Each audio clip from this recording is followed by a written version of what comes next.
말씀 요한복음 1장 15절에서 18절 말씀 함께 보시겠는데요. 제가 먼저 한 절 읽고요. 마지막 절은 같이 읽겠습니다. 15, 16, 17절 제가 읽고 18절 같이 읽습니다.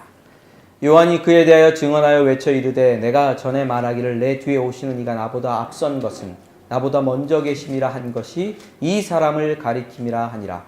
우리가 다 그의 충만한 데서 받으니 은혜 위에 은혜로라. 율법은 모세로 말미암아 주신 것이요 은혜와 진리는 예수 그리스도로 말미암아 온 것이라. 본래 하나님을 본 사람이 없으되 아버지 품속에 있는 독생하신 하나님이 나타내셨느니라. 아멘. 설교를 준비하면서 제일 황당하고 당황될 때가 뭐냐면 월화수목금토 그 뜻인 줄 알고 준비를 했는데 그 뜻인 줄 알고 토요일날 밤 늦은 시간에 결판이 났는데 그 뜻이 아니에요. 그러면 굉장히 당황합니다. 왜냐하면 다 그 뜻에 맞춰서 다 준비가 돼 있으니까 다시 다 엎어야 되는데 어제가 그런 경우였습니다. 그 뜻인 줄 알고 있었는데 두꺼운 책을 보니까 핀트가 어긋났어요. 그래서 참 당황했었습니다. 이 일을 어찌하나. 이 말은 오늘 어려울 수도 있겠다. 잘 조심해서 설교를 잘 경청해 달라 이런 뜻입니다.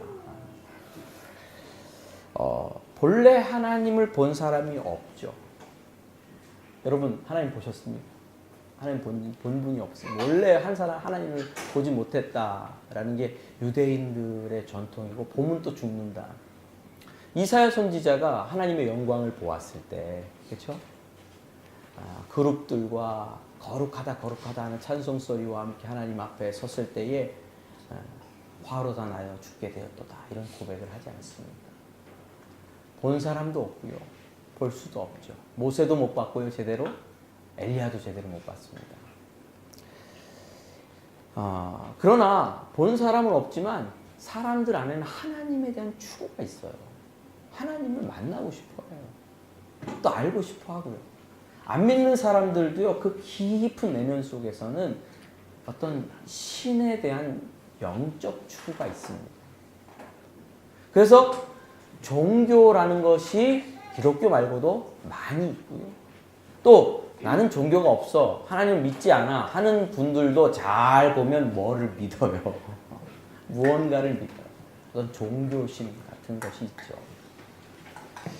근데 이런 종교나 하나님에 대한 추구를 현대인들은 주로 합리적 판단 이런 것에 기초해서 결정을 지으려고 합니다.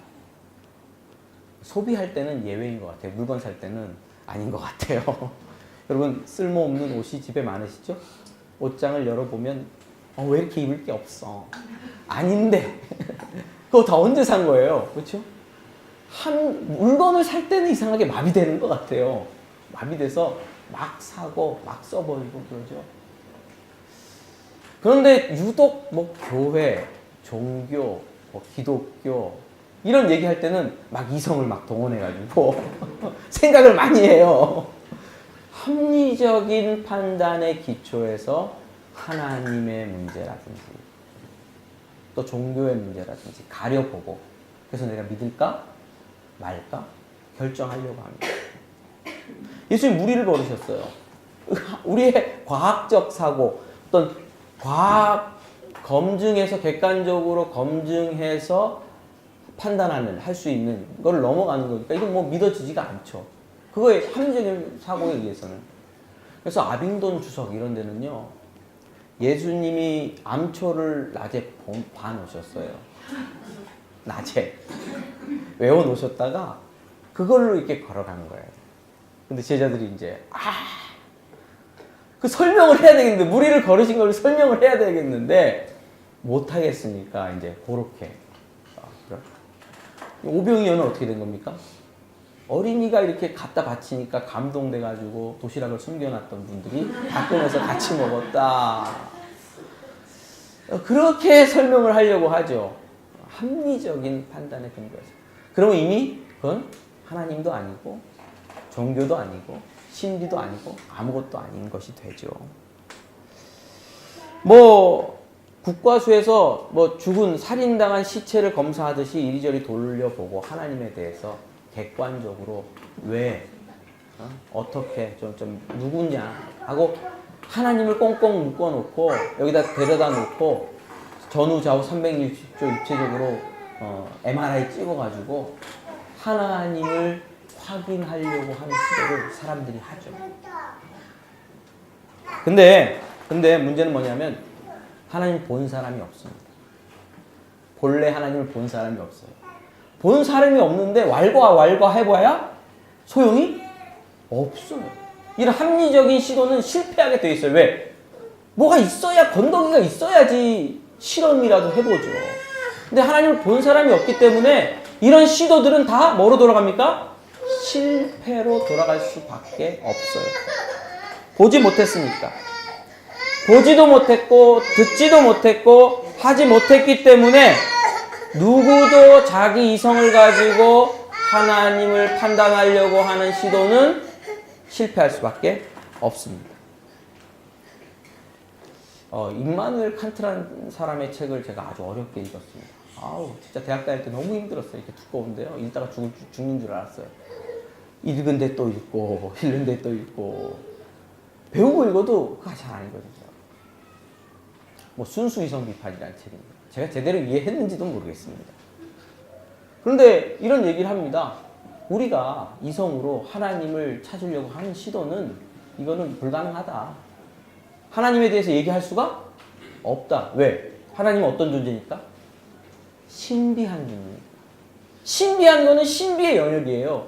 우리의 합리성으로 이해할 수가 없고 또 말해도 그게 하나님인지 모르고 그러니까 우리가 그런 부분은 서로 왈가왈부 얘기할 수 있는 부분이 아니다. 그럼 뭐예요 그냥? 그러면 그냥 믿어야 된다. 이렇게 두꺼운 책을 쓰는데 결국은 이성으로 판단할 수 있는 부분과 이성으로 판단하지 못할 부분으로 나누어진다고 얘기를 했어요. 아주 유명한 서양 철학의 기초를 놓은 분입니다. 스티븐 호킹 박사 같은 경우에는 자기가 조사해보니까 신은 없고 사후세계도 없다 그랬죠. 이성으로는 생각할 수 없는 부분을 생각하고 있는 거죠. 합리성은 항상 벽에 부딪힙니다. 하나님은 보이지 않고 볼 수 없고 본 사람도 없기 때문에 그렇죠. 또 한 가지 방식이 있는데 뭐냐면 신비적인 방식으로 찾으려고. 신비적인. 이게 머리가 아니고 이제는 신비적인 거예요. 그래서 막 무조건 기도해요. 막 구술하고 막 이렇게 뛰면 어떻게 될까요? 뭔가 와요. 올까요? 안 올까요? 옵니다. 진짜 한번 해보세요. 뭐가 와요? 뭔가 옷이 없어. 근데 누가 올지 모르겠는데 와요. 뛰면. 신비적인 게 반응이 좋습니다. 생각보다. 진짜로 옵니다. 신비적인 영역의 체험이 있습니다. 한번 해보세요. 산에 들어가. 계룡산 타는데 있어요. 근데 문제는 뭐죠? 신비적인 방법으로 어떤 신이 있는지 모르겠는데 그 신이 참 신인지 나를 위해서 좋은 길로 인도할 신인지 이게 진짜인지 가짜인지 확인할 방법이 없어. 그게 문제예요. 오긴 오는데 왔는데 그게 진짜인지 모른다니까요. 왔구나. 아이고 어머님 오셨어요. 그래 내가 왔다. 니네가 제사밥도 제대로 안 차려줬지. 그게 진짜 어머니인지 몰라요. 확인할 방법이 없어요. 그러니까 허망해지는 거예요. 그리고 신비적인 방법으로 가다 보면 혼돈해지고 질서가 깨지고 난리가 나는 거죠. 광란이 생기는 거죠. 합리적인 방법으로 추구해도 하나님께 다가갈 수가 없고요. 신비적인 방법으로도 하나님께 다가갈 수가 없어요. 근데 사람은 이 두 가지 중에 한 종류의 선에 서 있어요. 모든 사람. 그런데 새로운 방식인데 오늘 말씀해 보면 본래 하나님을 본 사람이 없을 때 아버지 품속에 있는 독생하신 하나님이 나타내셨느니라. 그래서 독생하시니 독자라고 번역하는 게 더 나을 수도 있을 것 같아요. 사랑받는 아들, 이런 뜻이 독생하신입니다. 독생하신 하나님이 어떻게 하셨다고요? 나타내셨다는 겁니다. 말씀이신 하나님에 대해서 우리가 지금까지 1장 1절부터 배웠습니다. 말씀이시고 하나님이시고 창조주시고 그 안에 생명이 가득하신 그분이 육신을 입고 이 땅에 오셔서 누구를 나타내셨다? 하나님을 나타내셨어요. 온 세상 누구도 하나님을 본 사람이 없는데 예수라는 분은 원래 누구 품에 있었습니까? 하나님 품 안에 있었어요. 하나님을 아시는 분이에요. 하나님과 깊이 교통하시는 분이에요. 그분 자신이 또 하나님이신 분이에요. 그분이 이 땅에 오셔서 하나님을 나타내셨습니다. 이 하나님을 나타냄에 대해서 요한은 요한일서에서 이렇게 얘기를 해요. 태초부터 있는 말씀에 관하여는 우리가 들은 바요, 눈으로 본 바요, 자세히 보고 우리의 손으로 만진 바라. 하나님이 어느 정도로 나타내셨다고요? 듣고 눈으로 보고 그 다음에 자세히 보고 손으로 만졌다. 예수님이 부활하신 후에 제자들이 모여있는 다락방에 소식이 전해졌습니다. 예수님이 부활하셨다. 그때 도마가 뭐라 그러죠? 나는 못 믿겠다. 손가락에 못자국을 만져보고 창자국에 손을 넣어보지 않고는 나는 못 믿겠다. 다음에 또 모여있을 때 예수님께서 나타나셨어요. 도마에게 뭐라 그러시죠? 도마야, 여기 내 못자국을 만져보고 창자국에 손을 넣어보고 믿음 없는 자가 되지 말고 믿는 자가 되라. 신비인데요. 말씀이시여 창조주신 하나님께서 이 땅에 오셔서 보여주셨고 자세히 보여주셨어요. 들려주셨고 만질 수 있게 해주셨어요. 하나님, 독생하신 하나님께서 나타내시는 놀라운 성육신의 기적이 나타났습니다. 자, 이렇게 몸으로 하나님이 어떤 분인지 풀어서 설명해 주시는 일이 나타나는 거예요. 자, 그래서 나타났다는 단어도 잠깐 살펴보겠습니다. 나타났다는 것은요, 우리가 뭐 성경 주석 이런 게 있잖아요. 성경 주석, 마태복음 주석이 뭡니까? 마태복음에 대해서 풀어서 설명해 놓은 거잖아요. 그러니까 예수님이 하나님에 대해서 주석하셨다, 이런 뜻이 돼요. 나타났다는 뜻이.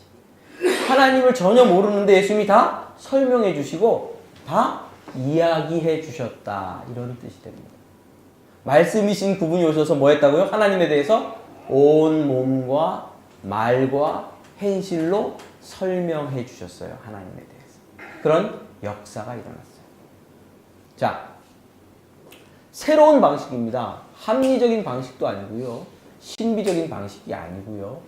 이런 방식, 하나님이 직접 나타나서 우리들에게 보여주시는 방식이 있는데, 계시, 뭐 여기 아닙니다. 신약용어입니다. 10개 보일시. 하나님 스스로 자기를 열어서 보여주는 일이 일어났습니다. 보자기로 덮어놨는데 이 안에 뭐가 있을까요? 맞춰보세요. 노는 사람만 알지 누가 알겠습니까? 열어서 보여주는. 거기 돈이 들었구나. 금은보화가 들었구나. 보이는 거죠. 열어서 보여주면 어떻게 됩니까? 뭐가 있는지 알고 그 다음에 믿을 수 있는 기회가 생기잖아요. 계시의 역사가 성육신으로 말미암아 우리 가운데 일어났습니다. 합리적인 방법, 기독교는 합리적입니다만 합리성에 기초한 방법으로 하나님을 찾는 것 아니고요. 신비적인 방법으로 뭔가 받는, 막 불을 받는 방법으로 불도 받습니다만 그 방법으로 하나님 찾는 거 아니고요. 우리는 뭐다고요? 계시에 의존해서 하나님을 알고 믿어갑니다. 그게 어떻게 가능합니까? 말씀이시요 하나님이신 그분이 이 땅에 오셔서 우리에게 누구를 보여주셨어요? 하나님 자신을 드러내시고 보여주셨기 때문입니다. 신앙생활을 이거 해라 저거 해라로 자꾸 오해하는 분들이 있어요. 이거 해라 저거 해라. 성경을 읽으면서도 이거 해라 저거 해라를 찾아요. 뭐를 해야 될까요? 큐티의 약점이 그겁니다. 성경 보면서 오늘도 뭐를 해야 될까? 큐티의 약점. 오늘 뭐 해야 돼? 뭐 해를 찾는데 뭐 해야 될 게 잘 없어요. 뭐를 해야 될 게 잘 없는 경우가 있어. 이런 경우에 공쳤다 그럽니다. 오늘은 큐티 공쳤다. 뭐 할 게 없잖아요. 아브라함이 이삭을 낳고 이삭이 야곱을 낳고 어떻게 할까? 한 명 더 낳아야 되나? 내가 3명째인데 이제 4명째로 어떻게 해야 될까? 공쳤다. 뭐 해야 될까? 그러면 공쳤다 하잖아요. 그쵸? 근데 자 성경이 뭐 해야 될까가 아니고 이거 해라 저거 해라가 아니고 이렇게 생각해요. 이분이다. 바로 이분이다. 그래 이런 분이다. 그래 이분이 맞아. 라고 누구에 대한 얘기?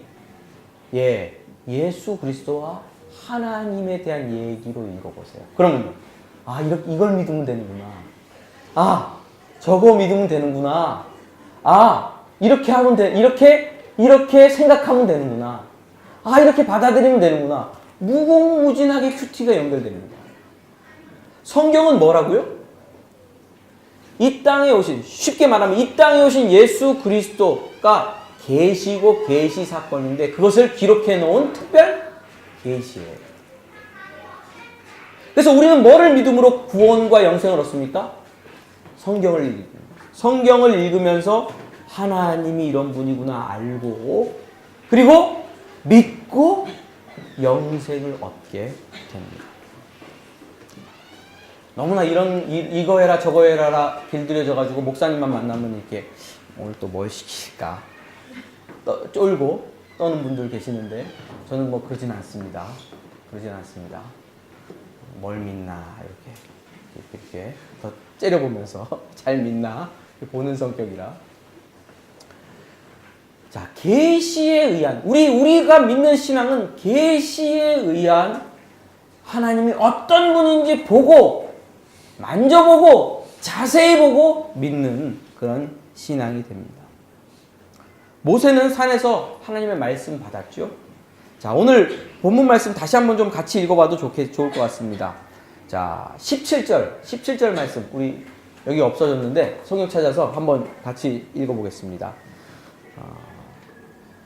제가 읽어드려도 되겠고요. 17절 율법은 모세로 말미암아 주신 것이요 은혜와 진리는 예수 그리스도로 말미암아 온 것이라.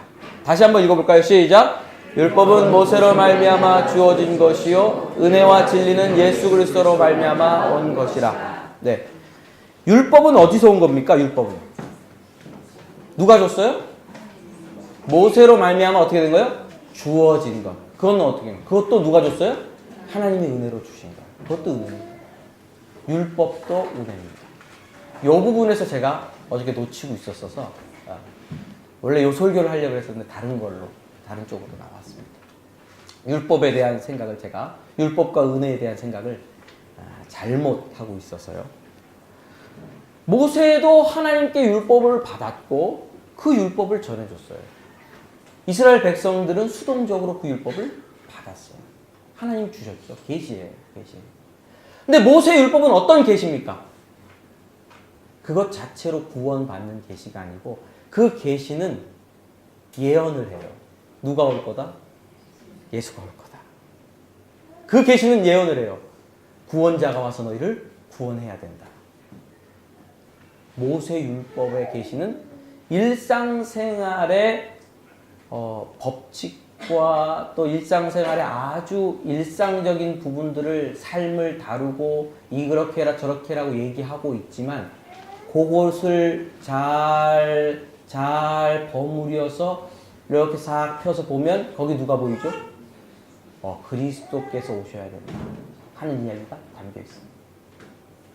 여러분 저랑 출애굽기를 좀 같이 공부를 하셔야 되는데 내가 웬간해서는 안 하려고 그럽니다.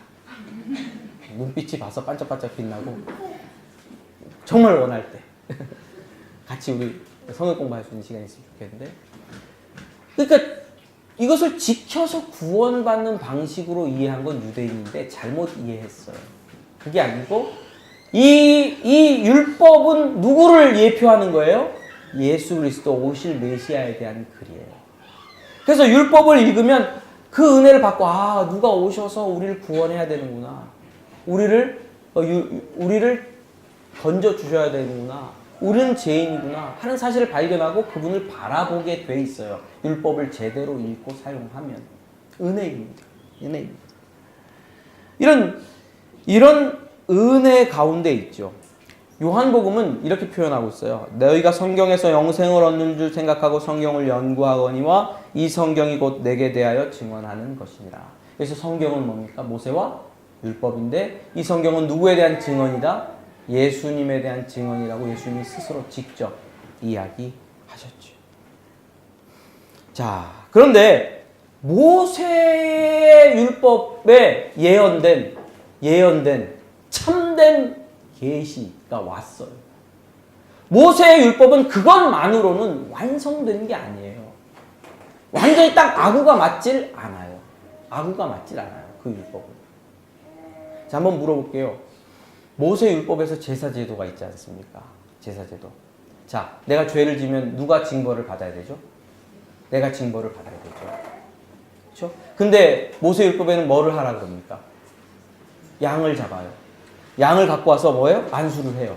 쉽게 말하면 안수를 해요. 그리고면 내 죄가 양에게 전가 돼요. 자, 그리고 누구를 죽여요? 양을 죽여요. 그 다음에 태워서 번제로 드려요. 그러면 내가 죽은 걸로 여겨주겠다는 거예요. 말이 됩니까? 안 됩니까? 이상식 수장 이게 돼요? 말이? 왜 말이 안 돼요? 내가 죽어야 되는데 누가 죽는다? 가치가 돼야 안 돼요. 양은 얼마예요? 양 한 마리에 100만 원? 양꼬치집에 물어봐야 되는데. 양 한 마리 얼마예요? 30만 원? 그럼 나는 얼마예요? 내가 죽어야 되는데 30만 원짜리 양이 죽으면 해결이 됩니까? 가치가 달라요. 이건 법칙에 맞질 않아요. 법정에서 판결을 내리는데 죄 값에 따라서 판결이 달라지잖아요. 그 가치가 달라져요. 갚아야 될 게 달라져요. 내가 범죄해서 내가 죽어야 되면 나를 갚아야 돼요. 아니면 나만큼의 가치 있는 존재가 죽어야 되는 거예요. 근데 율법은 그게 깨져 있어요.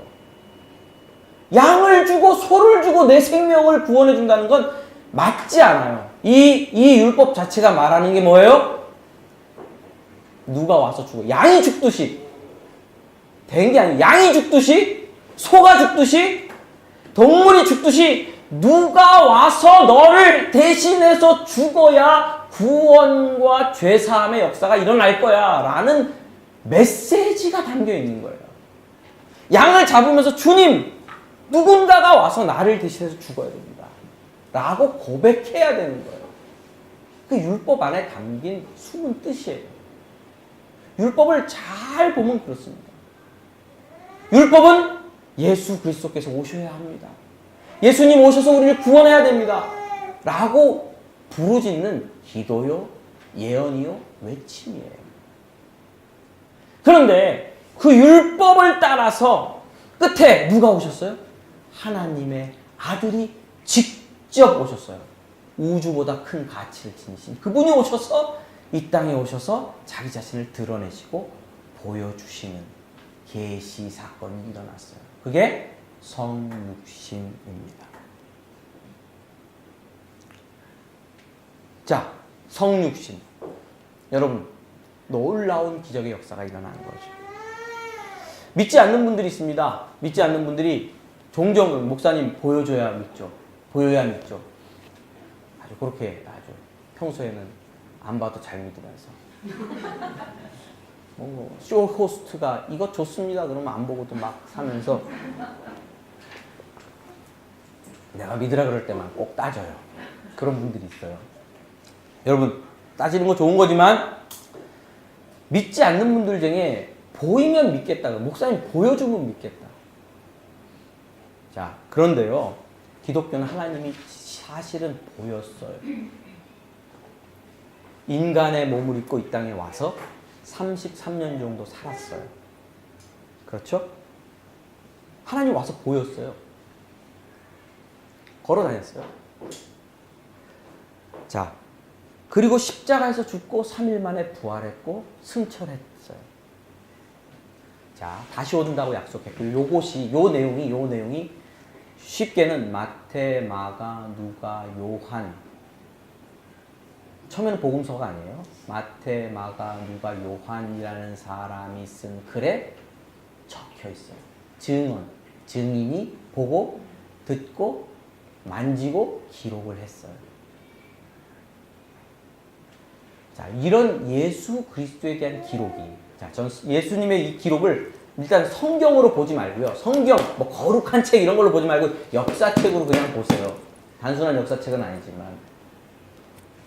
예수님 당시에 예수님이 돌아가시고 승천하시고 나서 기록들이 많았을까요? 적었을까요? 많았겠죠. 자, 이순신 장군이 노량해전, 명량해전 한 기록이 많습니까? 예수님이 십자가에서 죽고 부활했다는 기록이 많습니다. 기록으로 따지면 그 기록이 더 많아요. 예수님은 2000년 전이고 임진왜란은 몇 년 전이에요? 한 300년? 몇 년 전이에요? 기억하니? 아니네. 나 때는 내가 니네 때는 다 기억했어 그런 거. 그렇죠? 자, 2000년이 넘는데 기록의 양이 훨씬 더 방대해요. 마태, 마가, 누가, 요한 빼고 다른 글들이 그 중에서 다 제하고 좀 글 중에 퀄리티가 별로 안 좋은 거 다 소위 빼고 남은 게 마태, 마가, 누가, 요한복음. 마태, 마가, 요한복음을 르네상스 이후부터 이성을 동원해가지고 사람들이 다 분해하고 잘랐어요. 이거는 하나님의 말씀이 아니야. 이건 틀렸어. 이건 후대에 덧붙여졌어. 쭉 잘라도 잘라지지를 않고 지금까지 여기 마태, 마가, 누가, 요한복음이 나눠 있어요. 학자들이 미친 듯이 팠어요. 우리 성경을 읽어보면요. 갈로 이런 게 돼 있어요. 오늘 15절 같은 경우에는 갈로로 돼 있어요. 후대에 누가 덧붙인 것 같다고. 15절 어떤 말씀이죠? 요한이 그에 대하여 증언하여 외쳐 이르되 내가 전에 말하기를 내 뒤에 오시는 이가 나보다 앞선 것은 나보다 먼저 계심이라 한 것이 이 사람을 가르칩니다. 요건 갈로로 이렇게 돼 있어요. 후대에 누가 덧붙인 것 같다고. 문맥이 안 맞는다고. 14절하고 16절하고 딱 붙이면 딱 맞거든요. 근데 정말 누가 덧붙였을까요? 뭐 그건 나중에 저 이야기하기라고. 그만큼 정확하게 지금 여기 가진 성경도 주가 달려있어요. 다른 판본에는 요 구절은 없다. 이런 것도 써 있어요. 성경에 아예 하나님의 말씀에 어떤 기록에는 있고 어떤 기록에는 없다. 그러니까 자유롭게 봐라. 이런 것들이 많아요. 있어요. 왜 그래요? 이건 예수님에 대해서 보고 듣고 만지고 그것을 어떻게 했어요? 증인이 기록하고 그 기록을 누가 받아서 읽고 야, 이 기록을 다른 데도 보내야 되겠다 하고 베껴 썼어요. 베껴 써가지고 다른 지역에도 보내고 지역이 여러 군데 배우다 보니까 베껴 쓴 게 좀 한두 구절 잘못 베껴 쓸 수 있겠죠. 여러 판본을 비교해가지고 잘못 베껴 쓴 걸 찾아내요. 또 다 학자들이. 아우. 그 뭐라 그러지 일본말로? 미친 사람들 거기 하나에? 뭐라 그러냐? 마니아도 아니고. 하여튼 그런 사람들이에요. 다 찾아내요. 굉장히 이성적이고 합리적인 작업이 이 성경의 성경이 그런 작업을 견디어내서 오늘까지 남아있어요. 우리는 뭐를 믿죠? 보이신 하나님. 만짐받은 하나님. 말씀으로 들려주신 하나님을 성경 속에서 믿어요. 만져본 사람이, 들어본 사람이, 만나본 사람이 기록한 증거를 여러 개 갖고 있고 그 증거들을 종합해서 보니까 이분은 하나님의 아들이요 하나님이 맞구나라고 믿어요. 기독교는 이렇게 정확합니다. 합리성으로 시작하지 않아요. 그분이 오셨으니까 있는 거예요. 참된 현실이죠. 참된 현실 속에서 우리는 시작해요. 참된 현실 속에 보여진 하나님의 계시로부터 우리는 시작해요.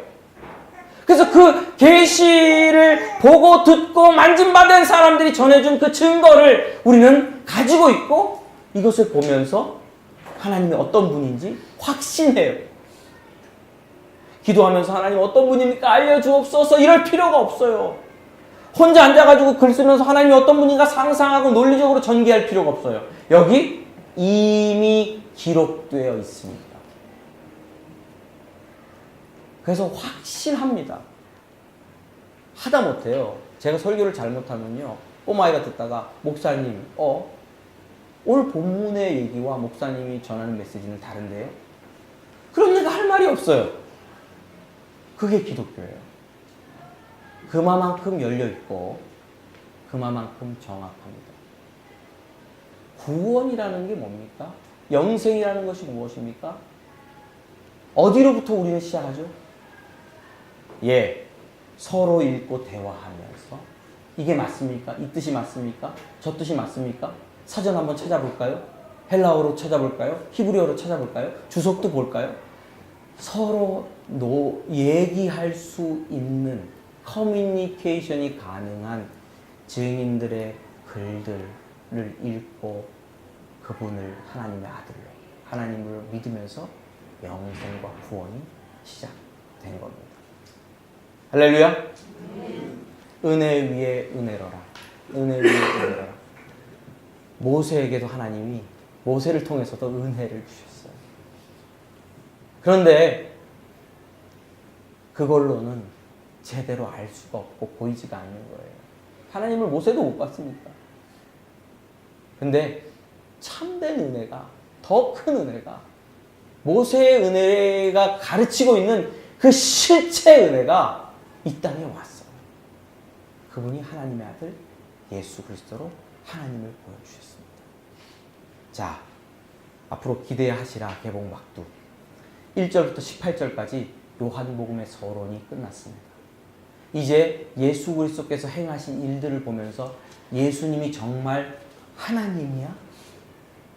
그분이 말하는 하나님의 영광은 뭐고 그분이 말하고 증거하고 우리들에게 이야기해주는 하나님은 어떤 분인지 앞으로 여러 가지 사건들 속에서 우리는 마주치게 될 것이고 보게 될 것입니다. 그래서 예수님과 하나님에 대한 풍성한 지식 때문에 흔들리지 않고 확신하면서 신앙생활하게 되는 축복이 있기를 주님의 이름으로 축원합니다. 기도하겠습니다. 하나님, 진리의 말씀이 우리에게 있습니다.